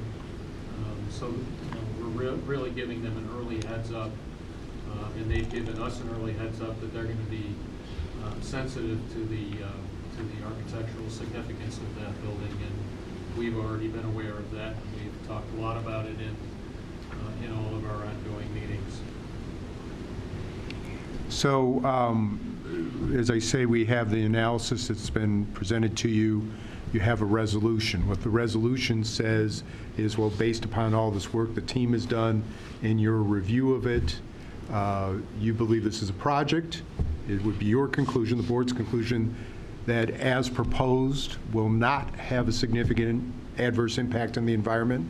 That's called a negative declaration. It's always kind of funny. I always say to people, negative declarations are positive. And on the other side, if you thought that the case, that the project may have a significant impact on the environment, you would adopt a positive declaration, which I always tell people is negative. So just to make it a little bit more confusing. But as we said, the team has looked at this. We've consulted with other agencies. This is really ready for you to go. If you adopt the resolution tonight, then at the next board meeting, you could decide, yes, we want to send this on to the voters for their approval. Okay. So once again, happy to take any other questions. John, did you have a question? It just goes back to Indian Landing. I mean, the building's, what, 60, 65 years old? I mean, so it's the architecture more than the age that seems to be of some historical nature? It's both. Any building over 50 years old is under scrutiny, under special scrutiny. And that particular building has been identified for its mid-19th century architectural significance of modern mid-19th century. 20th century. He's still thinking about Susan B. Anthony. Susan B. Anthony. The letter actually states mid-20th century modernistic design in an elementary school. Okay. That's interesting. Got to get our hands on that architect. Yeah. I've always been sensitive to Indian Landing just because it is unique and it does have a special character in the original design. And, it is important to pay attention to it. And the original design was built and paid for by the Brighton Central School District because they owned it. What do you know? So, but I just thought, I was just curious, living in the neighborhood, I was just. Right, so essentially, just to remind everyone what we propose there, it's 4 classrooms, but it's sort of a two and two, so a 2-story addition on the side of the building facing the street. And I think, as I understand it, it's a fine example of mid-century elementary school modern design. So they just want us to be sensitive so that we don't stick sort of a glass and chrome thing on the front. I think their interest is in making sure that we maintain the character of the building and that it fits in with the rest of the building and with the rest of the neighborhood. So, that would be our intention anyway. It'll just be a matter of, as we go through design, keeping SHPO on board and having them agree that what we propose accomplishes that goal. Okay, Carol? Just curious, have you ever had, or do you know of an instance where there was a negative declaration and then it turns out that there's a surprise somewhere when the work gets started? And in that situation, then what happens? Well, no, I've never seen that happen. Okay. We do try to be very careful of it. If in fact there is a negative declaration, there's a condition or something that is unusual, there is the potential to reopen the secret process and take a look at that. I will say the vast majority of what this project is, there's no real issues because most of it is repairing, replacing, rehabbing, minor site work, so nothing of particular significance. Right, and I think just to clarify as well, perhaps what you're thinking about is as we go forward with renovations, we discover asbestos or something along those lines, or mercury. Oh, yeah. Well, that's a good question. So, I don't know if it was this district or another district, I remember once getting a call from someone saying, we're going to replace the gym floor. That's us. Oh, it was you? We dug under the floor. There was a rubber padding. The rubber padding is deteriorated. It's all full of mercury. What do we do about seeker? And I say, you don't have to worry. And they're like, why? I go, well, you're replacing a gym floor. You're not creating a new facility. Now you got to make sure you take the stuff off. You got to make sure you handle it properly. You have to make sure all those steps are taken, but it's not a seeker issue because basically, in my view as a seeker attorney, you're really looking at changing the environment. Those sort of big, significant changes. Once again, if you go in there and you find asbestos where you don't think there's asbestos, well, that's not a seeker issue. Now, you have to deal with it. It may increase your costs. It might delay the project, but it's not something that requires an environmental impact statement. Okay. Thank you. Yeah. Just to add, there are many measures in place through regulatory agencies that review. Ed had mentioned the stormwater management as a potential impact. Well, the measure is to do a permit in which the DEC reviews that to make sure that we don't have any impact. So there's regulatory agencies involved along the way that really to help ensure that we must follow so that those impacts, we try to minimize any discoveries. But sometimes things underground you don't know until you dig. But we're trying to do our due diligence from a seeker standpoint in terms of environmental impacts. Thank you. I guess I'm asking because it seems like we've been through several seeker with all the projects we've ever had, and it's always a negative declaration. So I'm just kind of wondering, okay, is it ever something else? But then maybe we're just in safe projects where there doesn't need to be anything else. I've done a POSDEC with Penfield. Yep, you've done a POSDEC. We've done an environmental impact statement and stuff with some other projects. So the decision that you are making tonight, and Ed can say this better than I can, I think, but that there is no significant environmental impact. Not that there's not any, because there are changes, but that it's not. You're making your determination as a board that it's not significant enough, and that any impacts that there are have been addressed, to the extent possible. So with every project, there's a seeker process. For most of our projects, we're putting a roof on an elementary school. You'll adopt a negative declaration, but it's because it's limited to that building. It's replacing something that's that's already there. Clearly, there's no impact. And in those cases, Mr. Primo reviews the scope of our project, we provide a resolution, the board adopts it. And so our whole seeker conversation takes 15 minutes at a board meeting. This project took longer because it's different, right? We're doing something quite a bit more than putting a roof on an elementary school. If it weren't for the addition of the bus garage facility and the additions on the buildings, because they're expanding the footprints of the buildings, and if it weren't for perhaps the site work, we would have been back at the same spot where a 15-minute conversation would have done it. The next step from here tonight, the board could make a determination that this is a positive declaration, that there might be an environmental impact. And if that were your decision, I'll let Ed tell you what it doesn't stop. We just go on to the next phase. And So- we've been there before. And I was trying to remember what it was. I think when we did the high school work, we did a full environmental impact statement, which kind of gives you an idea, because I think there was the athletic fields and the building changes and everything else, and, you know, kind of this whole change to the campus and whatever.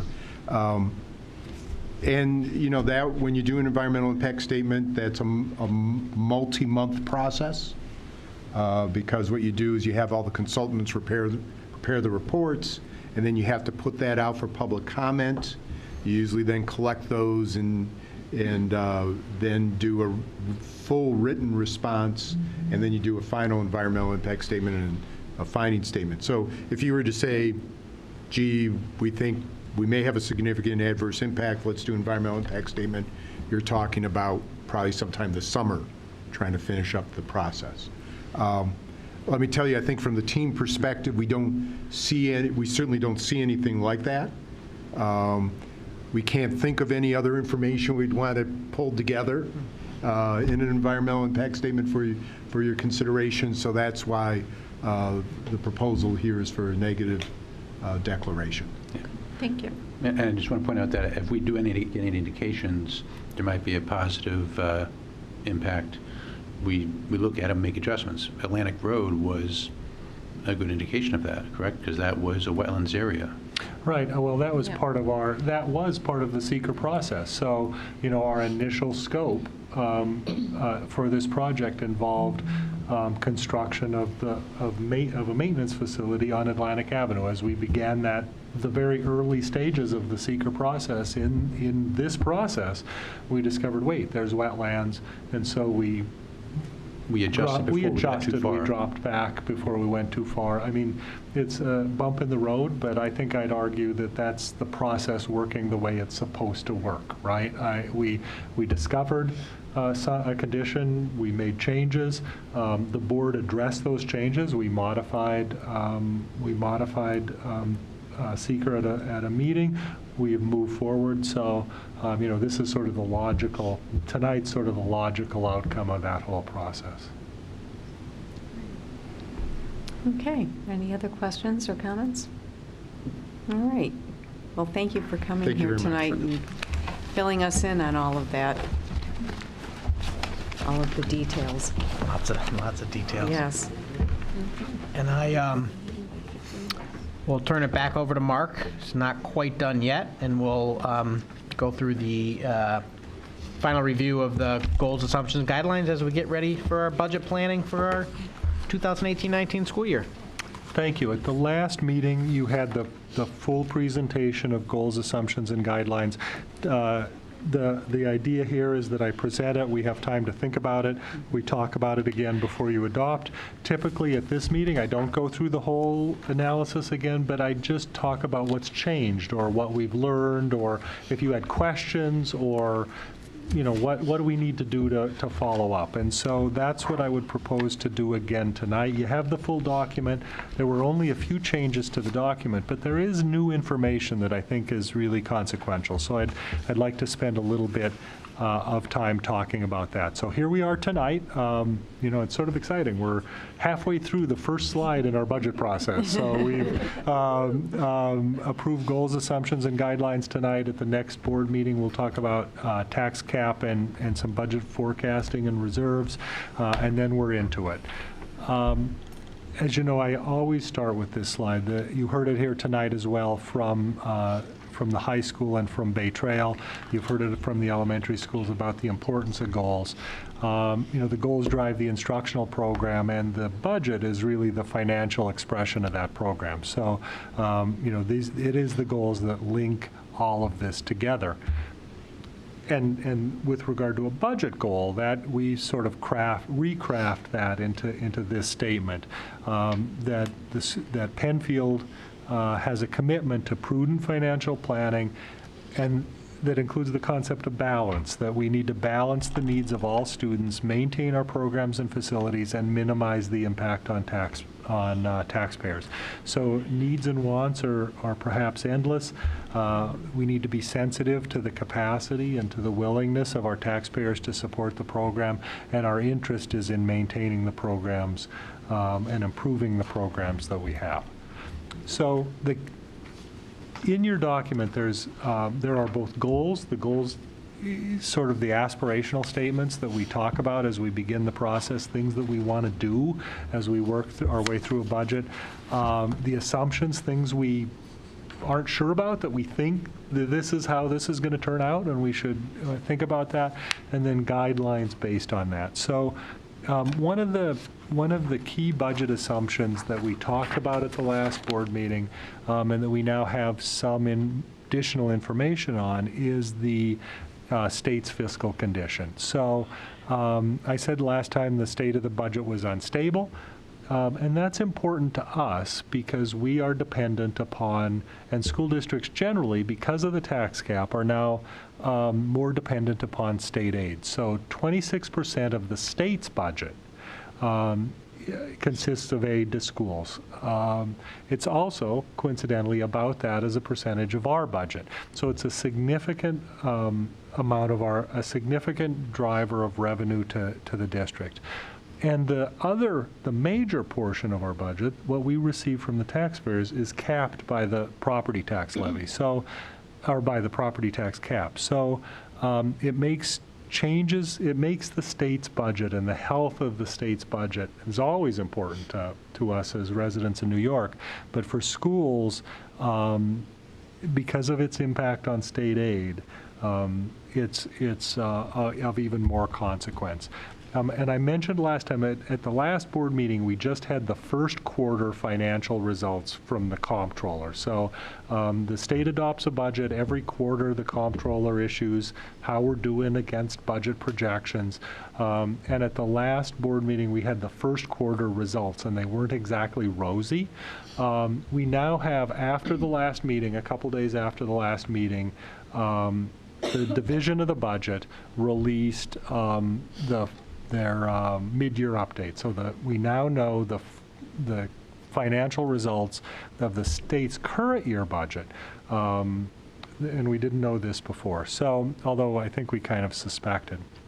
And this has gotten some play in the paper. Actually, I think there's an article in the Democrat and Chronicle, or will be, with regards to this. So essentially, personal income tax collections are $1.1 billion less than they had projected. They updated to reduce the go-forward estimate at the quarterly estimate. They reduced it again.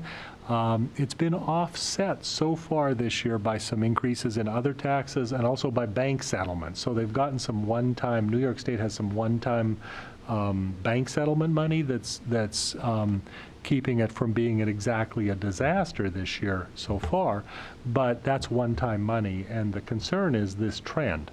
Right now, the state, as part of that process, projects a 5-year budget gap.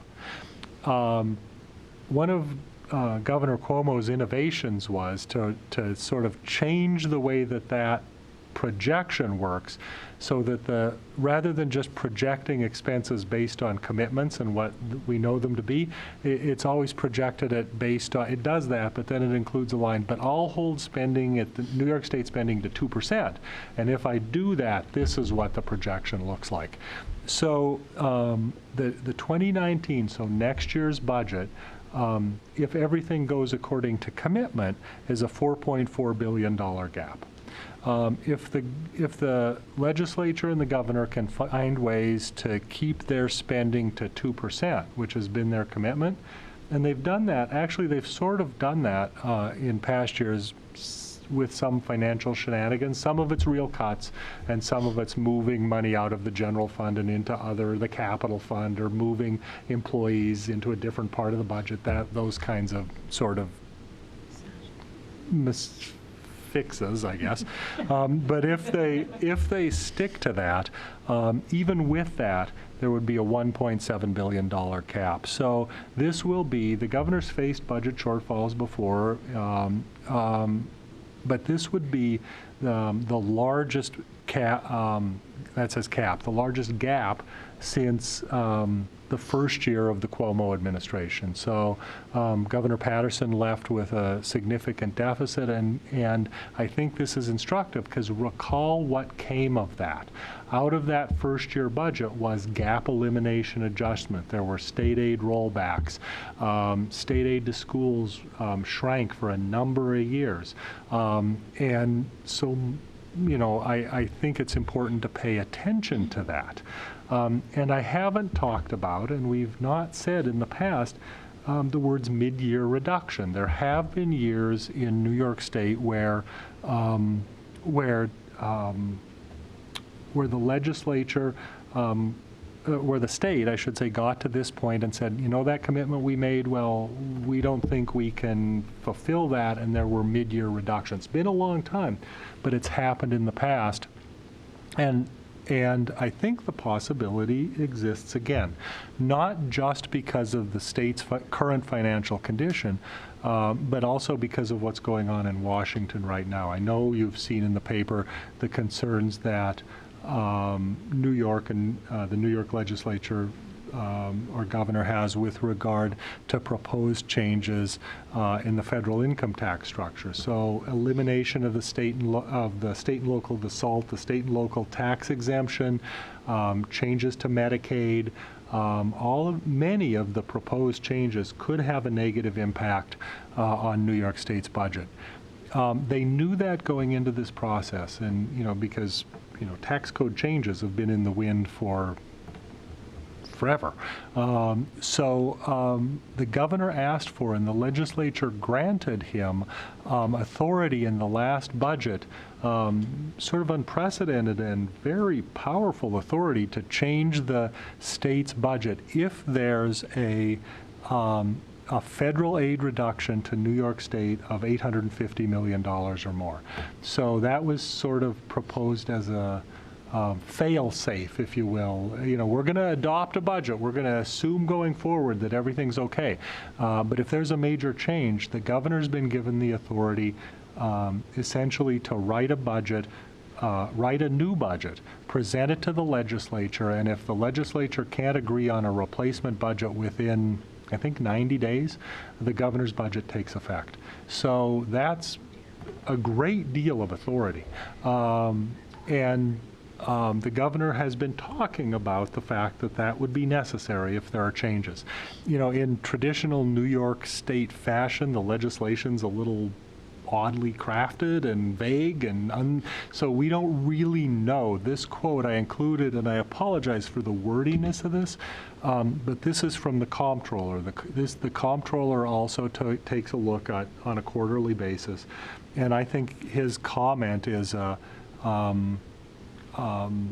sort of masterful understatement. So he says that, and I apologize for reading it, but I think it's important. The 17-18 enacted budget created a process, this $850 million process.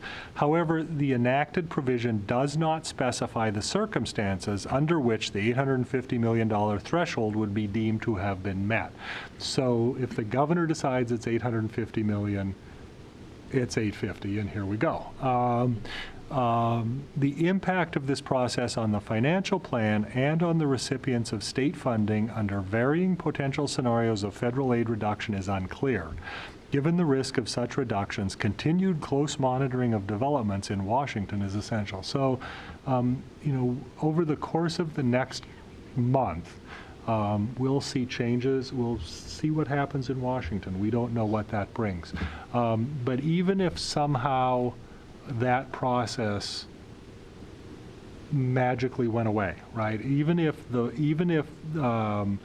tax reform doesn't at all somehow impact New York, then the governor will have less ability to implement mid-year reductions, but would still be left with a 1.7 or, depending on how you count, $4 billion shortfall. So, it's bad with a tinge of can get a lot worse, I think is the way I would analyze that.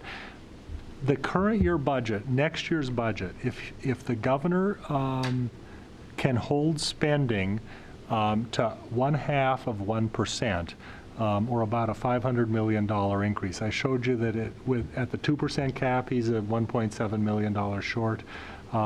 Well, if he holds it to a half of 1%, that's a $500 million increase his budget balances, the state's budget balance.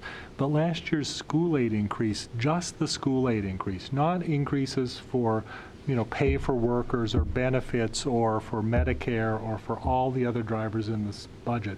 Just the school aid estimate last year was $995 million, which was about 4%. So you can see how this shapes up, right? I think over the course of the next month, we'll learn a lot. We will have in the course of the next month, we'll hopefully understand what's going to happen at the federal level, but we'll also have the governor's State of the State message, after which he releases his budget. So the governor has the State of the State, gives his State of the State message just after the start of the new year, and shortly thereafter that releases his proposed budget. So that'll be consequential for us, but I think I would forecast that state aid increases are not going to be significant this year. I just don't see that. I think we'll do well to hold our own. So that's going to be challenging. In terms of the tax cap, inflation is running at greater than 2%. So that means we'll be at 2% for the allowable levy growth portion of that calculation. There's other pieces of it. So here today, I can't tell you what our the actual cap number will be. We know it won't be 2%. Too many moving parts for that. I think we've gotten used to and we understand that. I'm estimating right now about 2.5% for us, just for Penfield, because we have some carryover money, changes in pilot exemptions, and so on. So I think we would be about 2.5%. So without an override. On the other side of the budget, on the expense side of the budget, there are no caps. So the ERS rate is declining slightly, just slightly, from 14.9 to 15.3. That's employees. So the folks who are non-certified in our system, cleaners, custodians, secretaries, the certified staff are part of that system. In terms of the dollar amount of salaries in a school, that's not the driver as much as it is teachers, obviously. And teacher retirement system rates are going up about 12%. So teacher retirement rates will go from 9.8 to about 11. That's not final yet. That'll come a little later in the year. But about a 12% increase in rates leveraged on top of teacher salary increases, because those rates, work off of teacher salary. So that's going to drive costs for us as well. Health insurance, again, not capped. It's a more modest increase than it has been in the past, but still 8.4 to 10.6% of a very significant chunk of our budget. And then we continue at about 6.5% for retiree health insurance. So I just included these because these are significant drivers in the budget. I mean, certainly salaries, utilities, inflation, pencils, but really there are some significant chunks of our budget that are going to be increasing, and relatively capped at a relatively low level on the property tax side, with little hope of state aid. So it's going to be an interesting budget year. It can change. We don't really know how it turns out yet. We'll have to see. It'll be interesting. This will be a consequential budget year as we ramp up towards a presidential election. So it's very hard to know sort of how all of those things work out. Classroom staffing levels, we're going to monitor. We'll pay attention during the budgeting process. We've always had a standard of 15 students enrolled and reviewed. You've had that information. And we've always made a commitment that any required staffing reductions will minimize the impact on students, and will make those changes as far from students as is possible. Long-range planning, we've a commitment to long-range planning. We will continue that. So that idea means that, changes that we make, that the levers we pull as we attempt to address these issues should be sustainable. The changes that we make, we should avoid sort of trying one-year fixes in the hope that things will get better, that we'll maintain that look at a 5-year planning focus. And we'll talk more about that as we move throughout the process. So that was goals, assumptions, and guidelines. In the next few meetings through January, February, we'll be looking at the various components of the package, finalizing and approving and adopting a budget by April 17th so that we can move towards a public hearing on May 1st and a vote on May 15th. That's the date in all of this that won't move. So we know that whatever we do and however it turns out, we have to be done by May 15th for the vote and election of school board members at the high school from 6 to 9. Are there any questions? Can I help? You have the full packet. You have all of the goals, assumptions, and guidelines. The few changes that I made, most of which that had to do with new information around the capital project, you've already heard lots about. So can I help with anything else? Thank you. Mark, board members? Mark? Just real quick, Mark. I don't recall if there being any change to the tax cap formula for this upcoming year. Do you anticipate that coming next year? No, I don't think we're going to see any changes to the tax cap formula at all. I wouldn't project that. It's the governor's signature initiative. And as much as we might chafe under it, as much as schools don't like it polls very well. The politicians like it quite a lot. And so I don't see changes. Even the sort of the more modest technical changes that have been proposed haven't been successful. So I don't see that. That was more, the computations. The computations that are some of the, I think the treatment of pilots under the cap is crazy. I think that kind of change could help schools, would make it a more rational process, but I don't see it happening. Any other questions or comments? Well, thanks for that, Mark. Not very uplifting report. I apologize. That wasn't very. It was a little gloomy, wasn't it? It was just a little. Talk about backing up buses. Yeah, I know. Maybe we should just go backwards. Exactly. Well, thanks for that report and for all the work you do on that. We all appreciate it, even if it's not what we want to hear. Okay. That concludes the superintendent reports. Gotta work on this button. I know. All right. Board members, we're on page 3 of your packet, and we will proceed with our State Environmental Quality Review Resolution of the Penfield Central School District 2018 Elementary Schools Additions Project. Whereas the Penfield Central School District proposes to undertake the 2018 Elementary Schools Additions Project, including upgrades, replacement, rehabilitations, and/or reconstruction of various district facilities, including additions and site improvements at Cobbles Elementary School, Scribner Elementary School, and Indian Landing Elementary School, site improvements and renovations at the existing 5 Mile Line Road site, including a bus wash and information technology building, and a new bus garage, operations center, and building and grounds facility on Plank Road in the town of Penfield, New York, called The Project.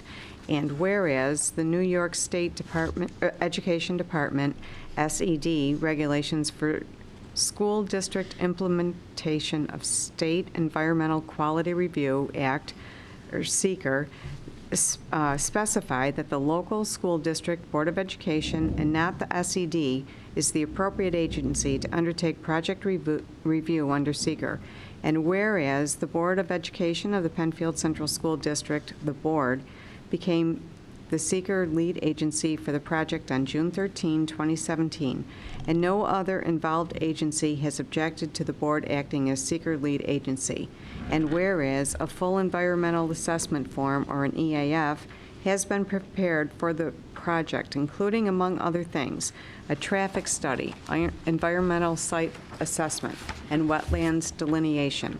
And whereas the board has considered the project, reviewed public comments, and reviewed the EAF, including Part 2 and Part 3 of the EAF, and the criteria set forth in seeker to determine whether the project may have a significant adverse effect on the environment. Now, therefore, the board resolves that the majority of the components of the project are Type 2 actions pursuant to 6 NYCRR 617.5 C1, 2, and 8, and further resolves that the remaining components, including the Plank Road facility, are a Type 1 action, and further resolves that the project is a Type 1 action and will not have a significant adverse impact on the environment for the reasons more particularly set forth in the attached EAF Part 3 and negative declaration, and that no draft environmental impact statement is required, and, in accordance with seeker, hereby adopts such negative declaration with regard to the project. And further resolves that the Deputy Superintendent of the district shall file the negative declaration with the Supervisor of the Town of Penfield, the SED, all involved agencies, and any person who may have requested a copy, maintain the EAF and negative declaration in a file easily accessible to the public, and make the documents available upon request and provide for notice of same in the New York State DEC Environmental Notice Bulletin. And finally resolves that the requirements of seeker in 6 NYCRR Part 617 have been met. May I have a motion, please, and a second? Second. Any questions or comments? All those in favor? None opposed. Thank you. All right, no financial items. May I have a motion, please, and a second, that the Board of Education approve the 2018-2019 budget goals, assumptions, and guidelines presented above and at the board meeting of November 7th, 2017. Any questions or comments? All those in favor? None opposed. Thank you. All right, policy readings, or policy review, excuse me. Take it away. Take it away, Dr. Putnam. I'd be happy to. We have for first read, we have some policies for first read. The first two policies, there's two policies and a regulation for the board's information. These are all online. You can go to the webpage and visit them and take a look. One is around our school food service program, basically lunch and breakfast, how it's served. Most importantly, though, I just point out a new policy that's in there, which is policy 5661, which is the school food service program and the regulations that go with it. I give Dr. Sansucci a lot of credit. He's been working through this, but ultimately, there's a couple areas where if a student doesn't have funds, they can charge meals to a certain extent, and then after that, what will the district do? And it's outlined in the policy in terms of phone calls. This district, nor any district, will ever let a student go hungry, but it's whether if you have no funds on your account, if you're able to get the meal of choice or something sort of smaller, a peanut butter and jelly sandwich or something else if you have a peanut allergy. And so we didn't have a policy that sort of said, what do we do with those charges that get added up, especially when we're waiting for a family to perhaps go through the process to become free and reduced lunch. And so this policy allows us to really set forth for the district what we'll do with those delinquent charges. And in addition, it focuses on what happens if your child graduates or leaves the district and you have funds on their account. What do we do with that money that's left over? And so we've had practice, but we've had practices and protocols, but not a board policy that clearly outlines it for the auditors, for the public, on what we do. So this is a new policy, and I encourage the community to take a look at it online, and if they have questions, concerns, or suggestions, to submit them so we can look at them at policy committee.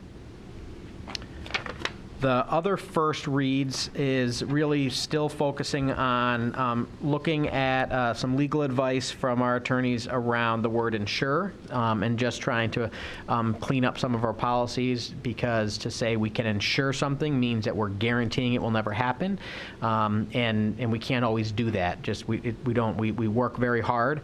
So these policies were only reviewed around that term, so they were not a full review of the policy and all the language in the policy, but the policy committee is in our process of our review of all policies, so these will come up again for larger than just the word insure. And we have, I would note too for the board, is that after we get through the 7,000 series, we are going to stop looking at the word insure and just look at that word when it comes up in our regular policy review, because I think it's caused a little confusion, because there are other suggestions for these policies, very good suggestions, but we're only looking at them for that one change of terminology. So once we get through the 7,000, which deals with students, then we'll just review that word insure as it comes up in our regular review. Our second reading and approval this is our ongoing 5-year review. We're starting with the 1,000 series and working our way through, all the way through all of our policies. Those were reviewed last meeting, and as well as policies, we sort of split them up here so you could see the 7,000 second reads are really, again, around looking at that terminology of insure and the legal requirements for that word. Okay. Is that all right? Yep, All that's right. great. Any questions or comments? Okay, so the motion that I'm going to put forth is on those second readings and approval. May I have a motion, please, and a second, that the above policies just mentioned be approved as presented? So moved. Any questions or comments? All those in favor? None opposed. Thank you. Okay. For President's remarks, there's a reminder here of our school tours, which we're going to be starting that'll be a week from Friday, Yes. right? December 8th. We'll go to Cobbles, and then we'll go to the Transportation and Buildings and Grounds. Looking forward to that. We enjoy that. And then I was going to bring up a suggestion that we've been talking about start times under certain conditions. Oh, yeah. So For board meeting start board times. meetings start times. So what we're toying with is on evenings when we can have a sense of a particularly long evening. You know, we have a lot to cover, and we can't help it. We got to do it all at once. And, you know, if time allows and we don't have an executive session, we were thinking it would be nice to be able to start at 6:30, so that, you know, if we have a lot of information to go over, we can still be done right around 9 o'clock, because we all start to wilt after 9 o'clock. I know, we're a little bit, I know. So, you know, that's something we're toying with. We kind of want some input. We were thinking about it. You know, something we can talk about, or? Works for me. Works for Barb, works for Lisa, okay. It doesn't work. That'll be hard for me, so. It will be hard. Well, it would be. I'll try to make it work, but I was always a big supporter of the 7:30 start. Well, you know, what I can say 7 has been is hard. it would not be, we're not moving the start time. This would be occasionally, just like we have executive sessions occasionally. So, and it would be on evenings where we just know we've got a lot to cover and we don't want it to go late into the night. So, you know, we'll toy around with it and talk about it, and I can see that we've got pretty much overwhelming support. I don't know how John feels about it. I didn't talk to him about it anytime. I can get in touch with him. We can email. But I wanted to bring it up. Okay. All right. There being no new business, may I have a motion and a second that the meeting be adjourned at 9:18 p.m. So moved. Second. Any questions or comments? All those in favor? Not opposed. Thank you. Whew.